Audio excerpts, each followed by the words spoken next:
पहाडको काखमा रहेको गाउँमा सीतादेवी आफ्नो दुईवटा गाई पालेर घर खर्च चलाउँथिन्। पछिल्लो समय दूध घटेपछि उनी निकै चिन्तित भइन्। छिमेकीको सल्लाहमा उनले केही घरेलु र सस्ता उपाय अपनाउने निर्णय गरिन्। पहिलो, उनले गाईको आहार सुधारिन्। हरियो घाँससँगै उनले दैनिक अलिकति दाना, चोकर र नुन मिसाएर दिन थालिन्। यसले गाईलाई शक्ति दियो र शरीर बलियो बनायो। दोस्रो, उनले बिहान बेलुका गाईलाई गुड मिसाएको मनतातो पानी दिन थालिन्। यसले पाचन सुधारेर दूध उत्पादन बढाउन मद्दत गर्यो।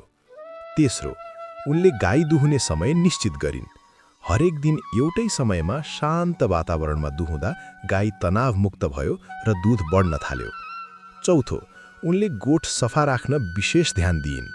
हरेक दिन गोबर सफा गर्ने, सुक्खा ओछ्यान राख्ने र हावा चल्ने व्यवस्था मिलाइन्। स्वस्थ गाईले नै राम्रो दूध दिन्छ भन्ने कुरा उनले बुझिन्।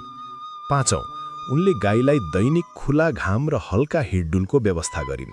यसले शरीर सक्रिय राख्यो र भोक पनि बढायो।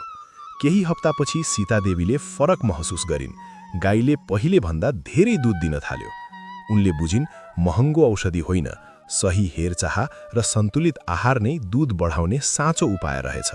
त्यसपछि उनी गाउँका अन्य किसानलाई पनि यी उपायहरू अपनाउन प्रेरित गर्न थालिन्।